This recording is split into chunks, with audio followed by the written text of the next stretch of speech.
You are listening to Palushi Performance Podcast, and here is your host, Ray Palushi. Hello, everybody, and welcome to the new episode. Thank you again so much for finding your precious time and being with me here today. I'm Ray and I'm your host, and let's go straight to today's topic. Today, we'll talk about consistency.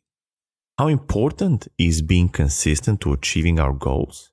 And what skills and tools we can use that will help us being more consistent. So first, I want to share that by now, I hope that you all understand the importance of being consistent. A lot of people think that consistency is something that you do for a week, for 2 weeks, for a month, for 2 months. But the difference between average and very good or successful individuals would say is that they're consistent more than them.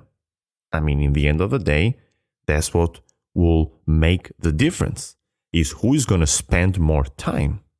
Now, I used to tell this to some of my athletes as well, that if somebody is better than you and they're putting, let's say, 20 hours a week on their physical shape, on their conditioning part. I'm not talking about mental strength or tennis, but let's just say like going to the gym, running, etc.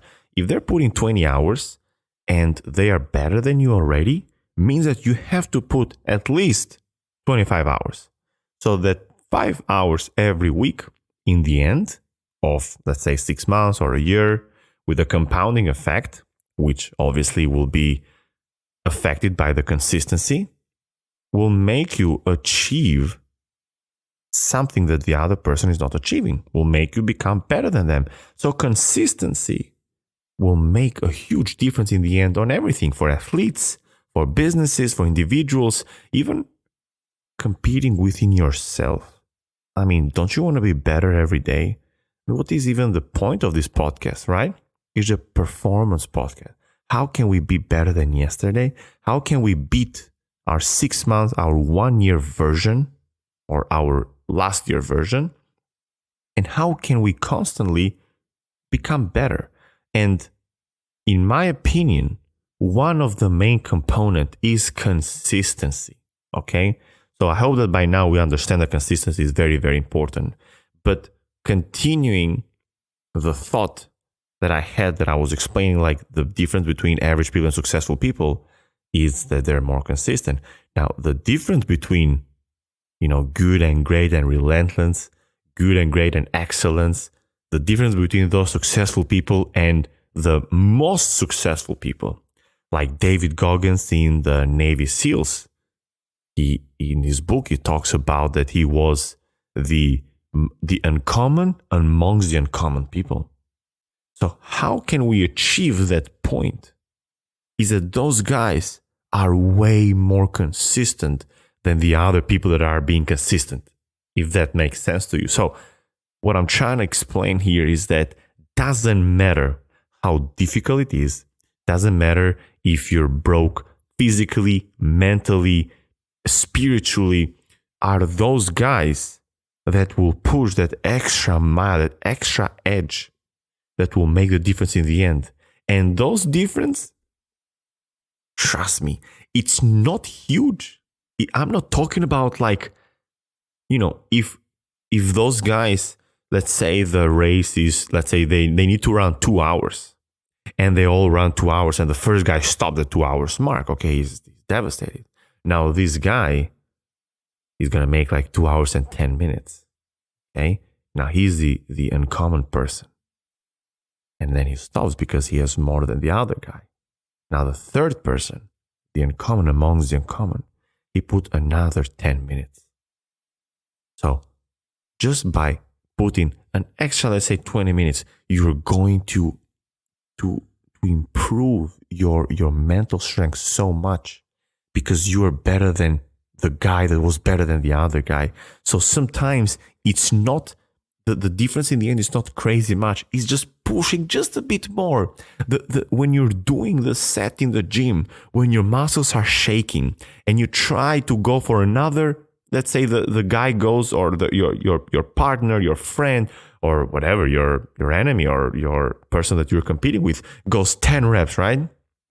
And you go 11. Or let's say the guy next to him goes 11. Now your job is to go to the 11. Okay? Now you go and you do the 11th rep. Now you're going for the 12th rep. You try to push it, but you can't. Your muscles are shaking, and then you stop.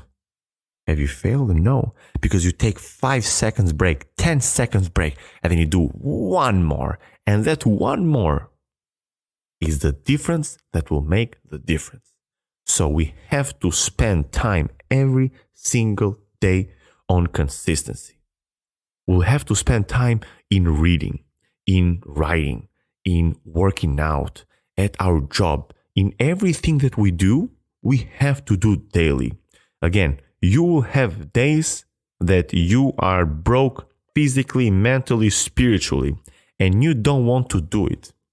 There's some beautiful episodes that Andrew Haberman and some other guys have talked about, like how much your mental strength get improved by doing hard things daily, but not just by doing hard things every single day, but doing even hard things when you don't want to do the hard things.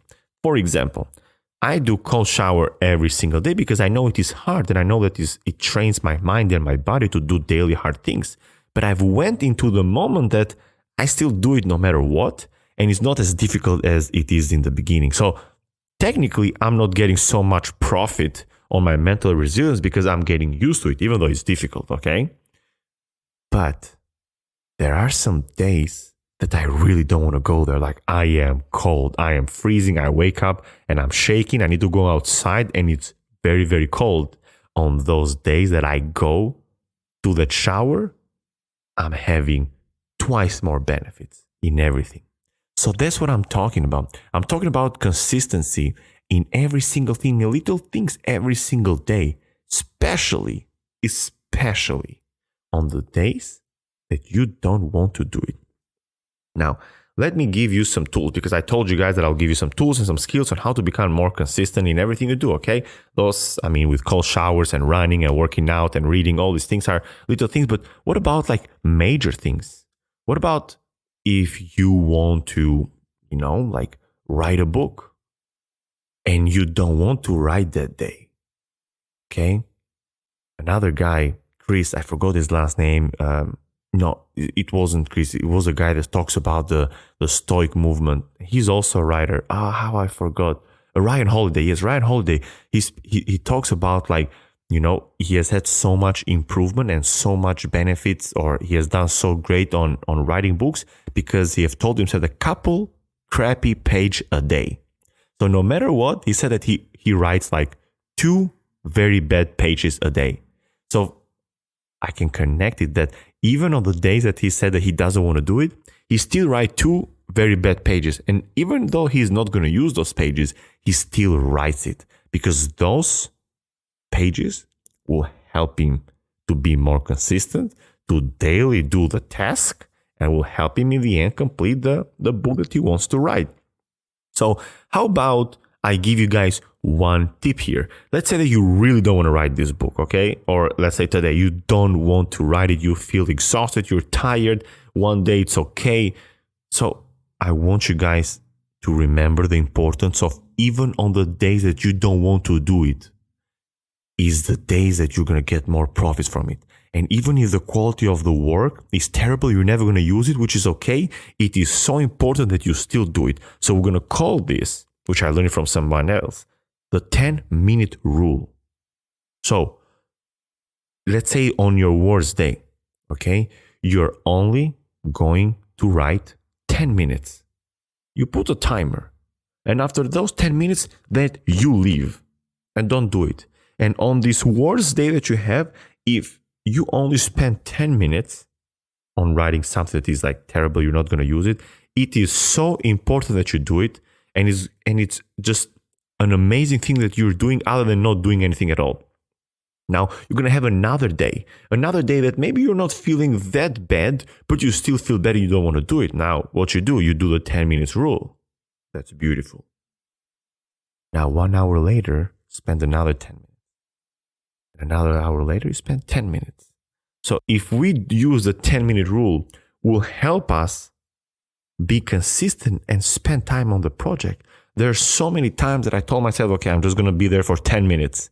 And next thing you know, I'm recording an episode for an hour. I'm doing something for an hour and a half. I'm just going to walk outside for 10 minutes just because I need to walk and get my sunlight. Next thing you know, I'm walking for like 45 minutes. And all these beautiful things come into my head, okay? So please use the 10-minute rule and give me your thoughts, because for me, it has helped tremendously. Now, another thing that I do with myself is that I sign a contract, okay? So let's say that you don't, like, you're kind of putting rules on yourself, okay? You sign a contract. I'm going to write this book or whatever. Or let's say I'm going to lose weight. I'm going to lose 20 pounds in the next 3 months. And then you simply write a contract. You write a contract by saying that in the next 3 months, I'm going to lose 20 pounds of my weight. And then you sign it. You have this contract and you have it somewhere visible. You can see it every single day. Just by having something that you actually have signed it and you see it, it will just remind you that on the days that you want to eat the cookie, on the day that you don't want to work out, on the days that you want to go out and party, you see that and you're going to start feeling bad. And hopefully that reminds you to not do whatever you're not supposed to do that is not going to help you achieve the goal. Now, let's say that only the contract doesn't help you, okay? Doesn't help you. You just see it every day, but you still find yourself very tempted. The other beautiful technique that I've learned, which this one is from Tony Robbins, I read a book many years ago, is that you are going to do something very painful or shameful every time that you're doing the thing that you're not supposed to do. For example, I used to smoke cigarette, okay? And I quit smoking cigarette. And I told myself that if I am going to smoke again, because there were so many times that I would just kind of like smell somebody else smoking cigarette and my body will crave, and I'll go in this state that I'm like almost shaking, like, oh my God, I really need this cigarette. I told myself that the time that I'm going to try that cigarette or smoke one more, I will make sure that in the end when I'm done, I'm going to burn myself, like I'm going to finish on my arm. Now, I know how painful it is because at a very young age, I remember a friend of mine, when I was asleep, did it as a joke. Obviously, kids doing BS stuff, things that you're thinking right now, you're like, oh my God, how stupid we used to be. And he finished his cigarette on my calf and I was asleep and I woke up and I remember it hurted so much. And I can still like feel sometimes those shaky moments when I woke up and I didn't know what was happening. And I could feel like the burn on my calf on that moment, especially, but even on the next days, it kind of like left a sign on me. So I experienced that thing physically, that my memory will go back again. So each time I want to smoke a cigarette, that moment that my friend burned me with a cigarette will come into my head and I'm like, do I really want to burn myself just for one cigarette? No. So I'll just move away. Try that with something physical, something else physical. Like try to make a connection that will stick on you. And if you have never done it before, maybe try. Maybe if let's say, I don't know, maybe you really, really want to stop smoking, then try to finish one cigarette on your arm and feel the pain and make yourself like part of your contract. You're going to sign that every time I'm going to smoke a cigarette, I'm going to finish on my hand. And I promise you that you're going to try one more time. We'll try 2 more times. If you keep doing that over and over and over, oh, well, then probably you have a much bigger problem that we need to discuss it in person, or you can contact me and we can have a session together, because probably that is not the right thing to do. And maybe I can help you with some other things. But we're talking about things that if we're conscious will help us to not continue on that. Another thing is not just to do something bad physically, but to do something shameful. Okay. Let's say that you want to stop drinking, but you still want to go out with your friends. And every time you go out with your friends, you're in the bar. And next thing you know, you're like, oh my God, I really want to stay with my friends. I really love my friends. But every time I'm with them, they go to the bar and they drink and I cannot resist it. And I'm going to drink it. I'm still going to drink with them. And next thing you know, I feel bad the next day. So I'm like on a place where I feel bad and I also feel good, but I don't want to feel bad. So I want to be with my friends and still control myself of not having a drink. So what I'll tell you in this moment is that every time you're going to have a drink, then maybe scream at the bar a phrase like, everybody, I want you to know that I'm a total idiot, or something that is very, very shameful. Or let's say the moment you drink, you're going to scream from the top of your from the top of your lungs outside in the street where people will actually look at you like in a very weird way. If you put yourself in such a mentally painful state, like a shame state, I promise you that you probably are going to think twice to have that beer. Another thing that I want you guys to help you with consistency, and the last two things I'm going to share about comes from the David Goggins book. The first one, it's called I forgot exactly how they call it, like the truth mirror or the mirror that speaks the truth or whatever. But we're just going to call it mirror. So what I want you guys to do is to put like those little papers that are like orange, or I mean, you can have different colors, and put it in the mirror on the bathroom that you go every single morning. So right there, you are going to be the most honest with yourself. You're going to tell yourself that I'm afraid to fail. I am afraid to speak to this girl or to this guy or to my boss. I really want to lose weight because I feel terrible. I am fat. You be as honest as you can. And you put all those papers in the mirror, where you're going to see it the first thing in the morning, because most likely you're going to use the bathroom in the first 5-10 minutes you're going to wake up. And throughout the day or in the night, you're still going to see those. And those things are going to stick in your mind. All those painful moments, all the things that, let's say that you had an opportunity to achieve it, but you never achieved it. And things that you want to achieve it, they're going to be stuck in your mind. And you're going to see it every single day. Like there's moments where, for example, I'm feeling so happy. Like, I don't know, I just feel good and I'm smiling. And then I go to the restroom and I'm brushing my teeth and I'm doing my stuff. And I look at the mirror and I start reading those things. And actually I put a goal with myself that I read those things every single morning. I turn myself in a monster state. Like I'm ready to own my day. I'm like, why are you even smiling? Like, come on, you feel good? Get your stuff together, right? Get your shit together. Get ready for the day. Put yourself in a cold shower and let's go to the gym. So like every single day I remind myself that I got to be in this state in order for me to own my day and to be more consistent on everything I want to do. And the last thing, which is not least, is a cookie jar. Every time you succeed, you put a cookie in a jar. I don't know if actually David Goggins put cookies in the jar, but he called us these like the cookie jar. Like every time he's on terrible moments, in moments that he's about to break down, in moments that he is about to like not push himself, he think about the cookie jar and he imagines like he takes a cookie and he bites it. And those cookies represent moments that he has done the impossible, or things that he thought that he couldn't do it and he did it. For example, I have the cookie jar and I actually put the cookie jar and I see it every single day because I want to be stuck in my mind. And I thought about everything that I've done hard on my life. I put one cookie inside of it. For example, graduate on my undergrad, graduate on my master, becoming national champion, becoming head coach, and so many things. Or moments, for example, when I was feeling terrible, anxious, depressed, and I got my shit together. I quit alcohol, I quit smoking, I go into the gym. So every time I complete something that is very hard, I put a cookie in it. I don't know how many cookies I have in there, but I know that there are not a lot. So my goal it is to do something every time that is very difficult for me. So with my hope that I can put a cookie on the jar and hopefully I can make by the end of my life that jar full with cookies. Or, if, the jar is not big enough, maybe I need to buy 2-3 more jars and keep adding cookies in it. And those cookies will remind of the things that I did when nobody believed, or things that I did that even when I didn't believe it.